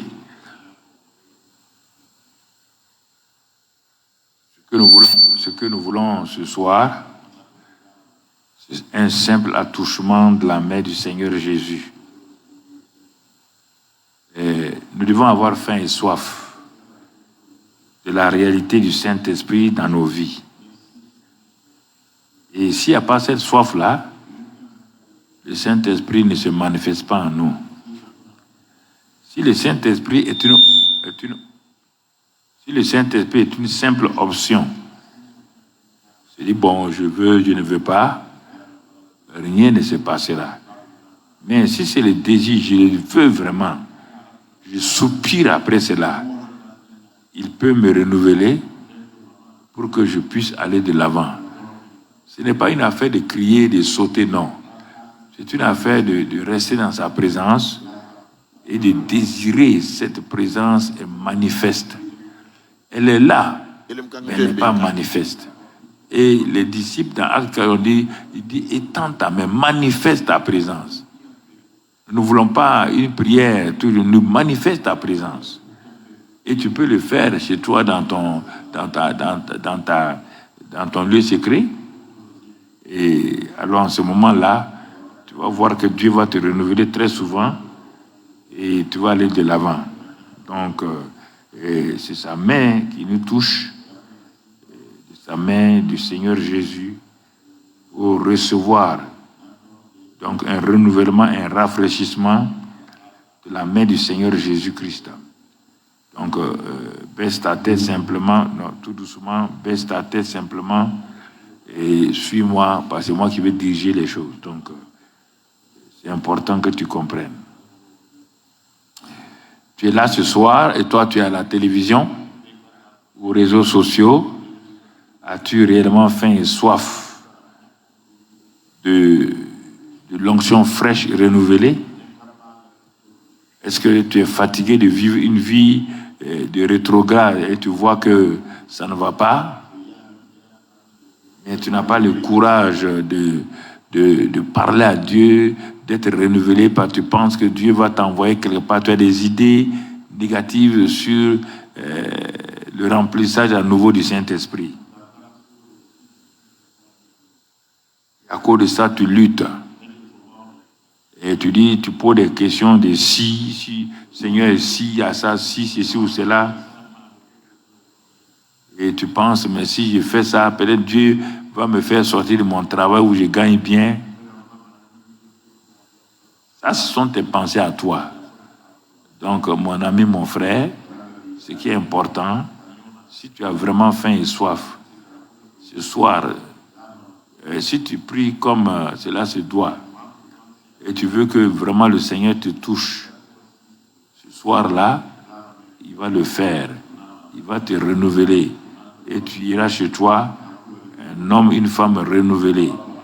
Donc, ce sont ces séries de prières-là que souvent on va faire peut-être les mercredis toutes les 2 heures, au lieu de prêcher, imposer les mains les gens sur les gens pour que les gens soient renouvelés.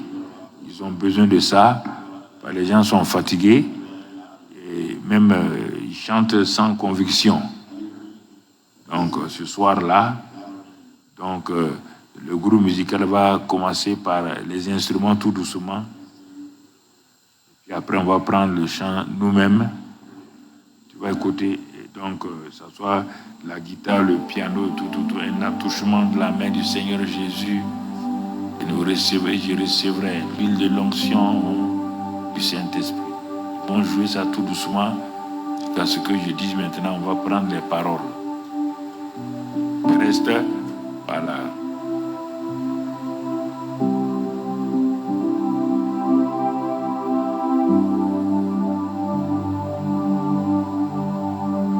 Ou bien tu peux commencer par douce onction.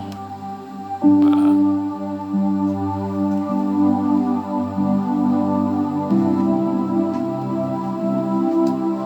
Douce onction.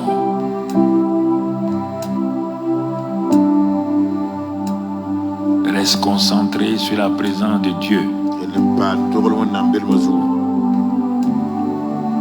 Ne laisse pas tes pensées aller à gauche, à droite. Reste concentré.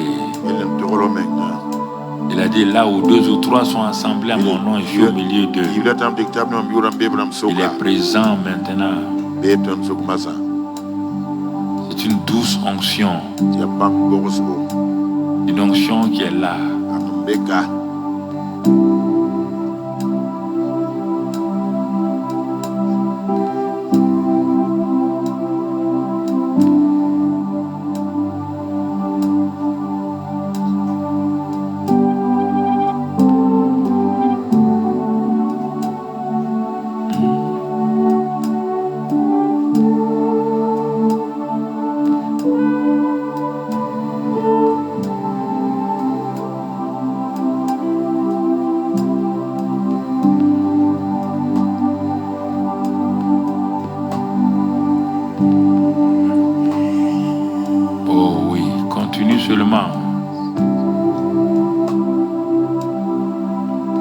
mets pas à prier, non. Reste concentré, rends grâce au Père, bénis-le pour cette douce onction, pour ce renouvellement, ce rafraîchissement.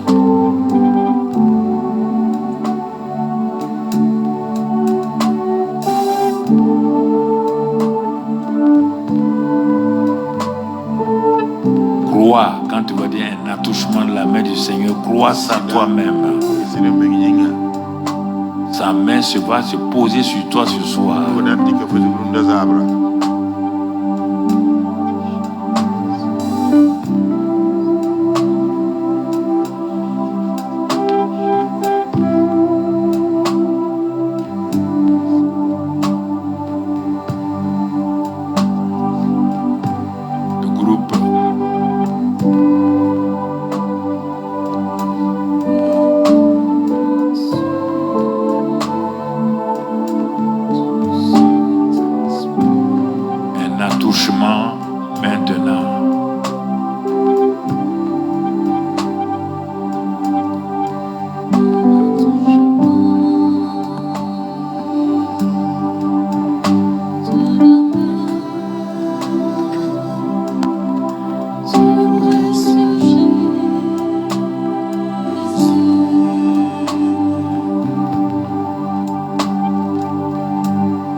Une voix masculine reprend.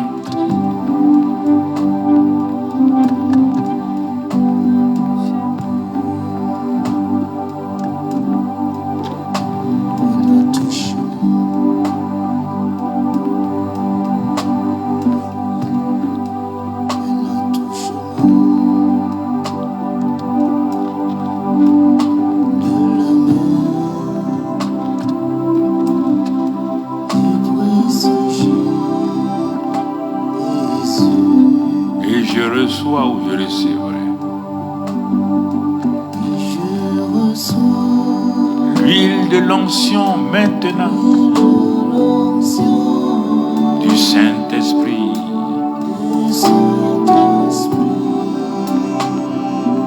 Continue mon frère.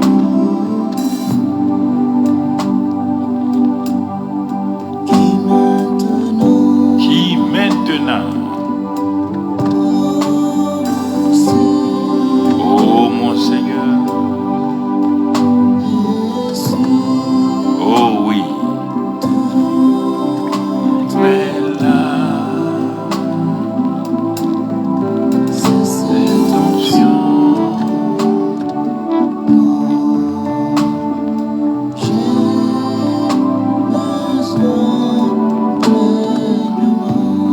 l'assemblée ensemble et doucement, tout le monde chante ça, conduit par le groupe musical.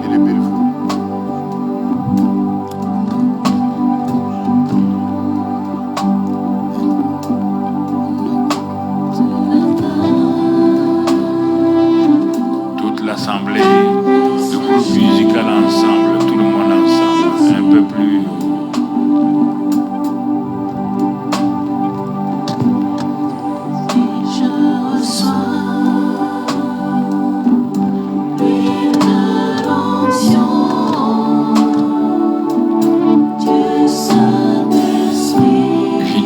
L'assemblée ensemble.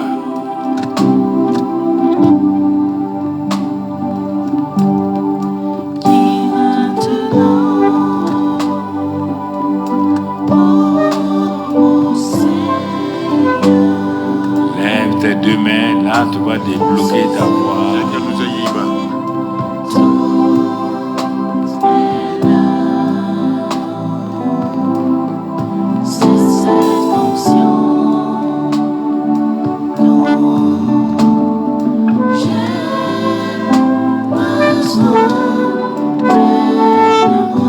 Élevons un peu plus la voix maintenant. Chantons un peu plus haut.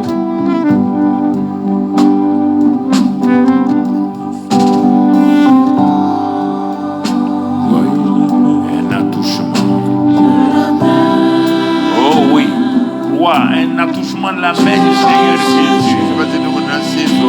ces mêmes meurtriers viennent sur toi. Que tu sois à la télévision, que tu sois aux réseaux sociaux, que tu reçois du Saint-Esprit.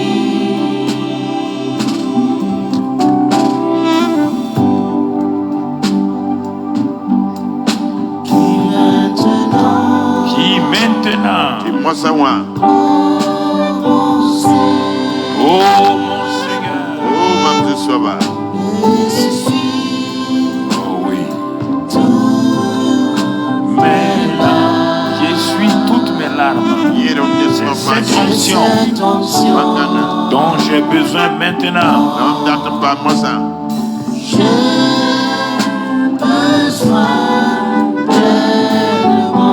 Appelle-la alors, dis tous, appelle-la maintenant. Tous.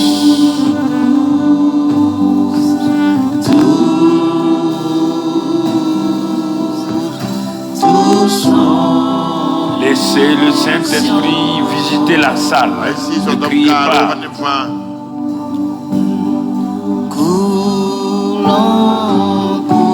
Coulant, c'est en train de couler comme sur la tête d'Aaron. Oh oui, reçois.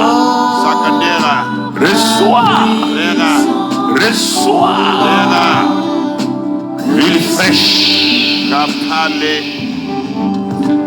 Le feu de la gloire de Dieu descend maintenant sur l'assemblée des saints.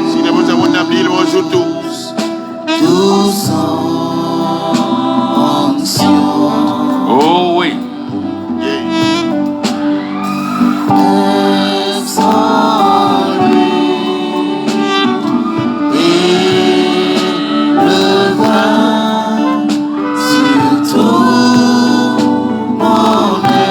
L'assemblée se tient debout et dit tous, et les évangélistes sont dans la salle partout, maintenant doucement et rapidement.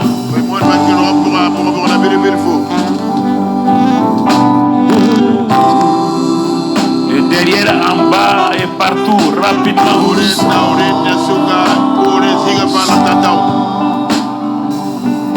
Du côté droit, je ne vois pas les gens.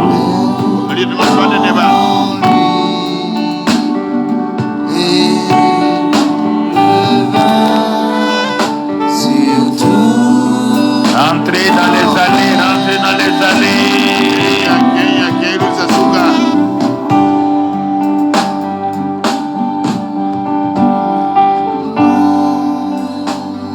Attrapez les gens. Rapidement, frères et sœurs. Je n'ai pas encore prié, je vais prier maintenant. La puissance va se manifester. Positionnez-vous.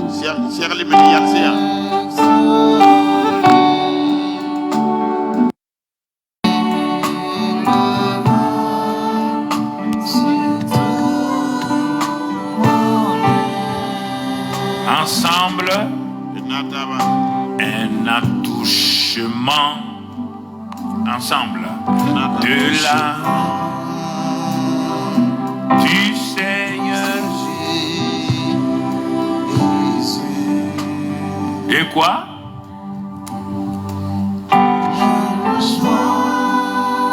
Quoi? Tu reçois quoi? Venant de qui?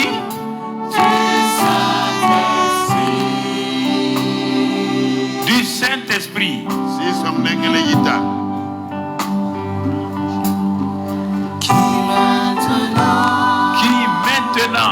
Maintenant même.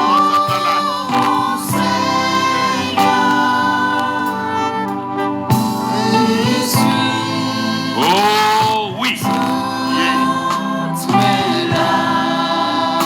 C'est cette onction.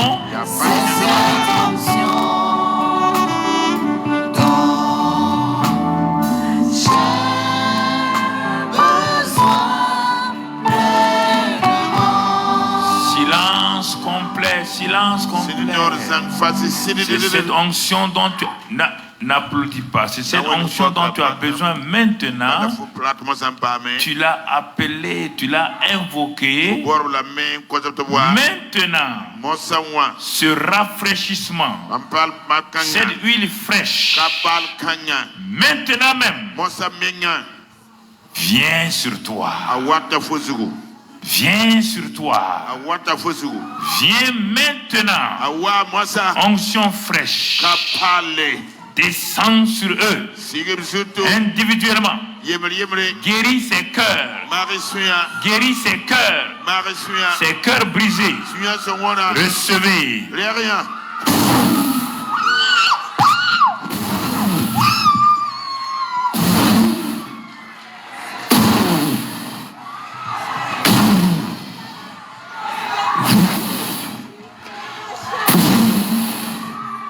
Recevez.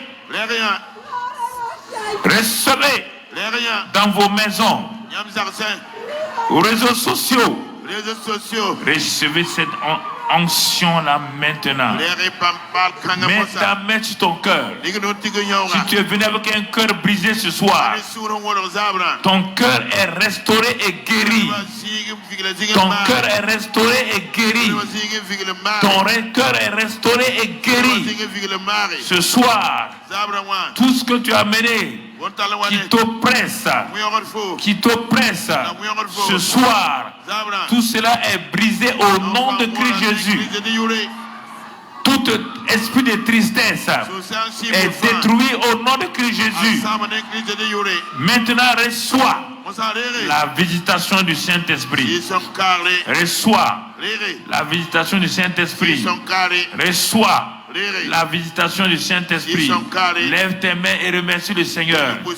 L'onction descend, l'onction fraîche descend sur toi maintenant. Reçois simplement. Reçois simplement. Reçois simplement. Reçois simplement. À la télé, sur l'écran. Reçois simplement. Sur ton téléphone, sur ton ordinateur. Reçois simplement. Les signes et des miracles se passent dans ta vie maintenant, dans ta maison maintenant. Des guérisons se passent parce que l'huile de l'onction est là. Le Saint-Esprit est là. Des maux de ventre, des brûlures d'estomac partent. Des hémorroïdes sanguinolentes partent. Toutes sortes de maladies s'en vont maintenant par la puissance du Saint-Esprit. Par la puissance du Saint-Esprit. Par la puissance du Saint-Esprit. Par la puissance du Saint-Esprit. Par la puissance du Saint-Esprit. Reçois cette grâce-là et que cette grâce maintenant repose sur toi. Lève ta main et remercie le Seigneur en langue. Lève ta main et remercie le Seigneur en langue. Prie en langue, remercie-le. Remercie-le, prie-le en langue. Prie-le en langue, mon ami. Prie-le en langue. Prie-le en langue. Prie-le en langue. Merci Seigneur pour ta grâce. Merci Seigneur pour ta fidélité.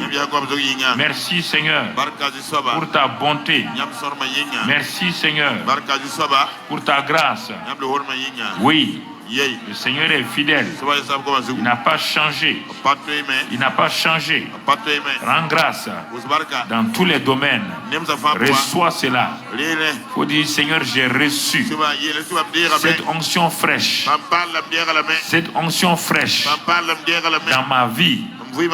Seigneur, qui va continuer à se manifester, qui va grandir.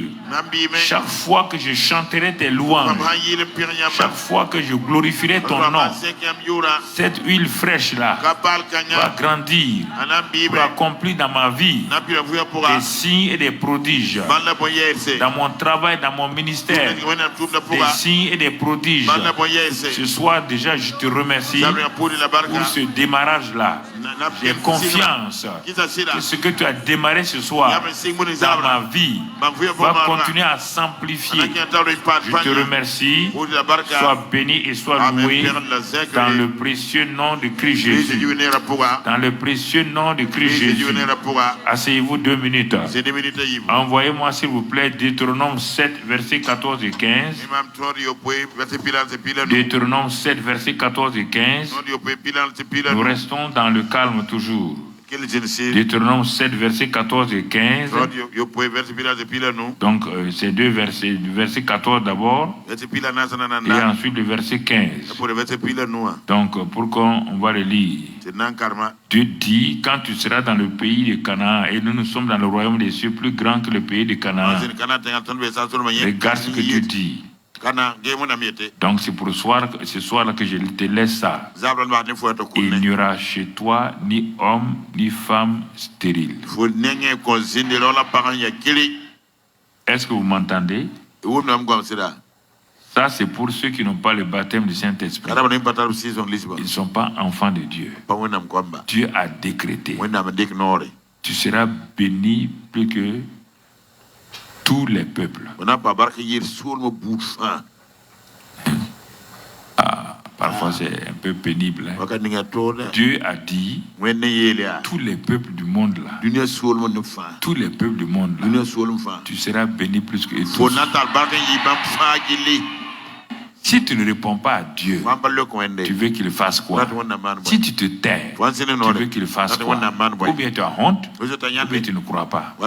Et en ce moment, tu dégages rapidement de ma face. Je n'aime pas les incrédules. Tu seras béni plus que tous les peuples.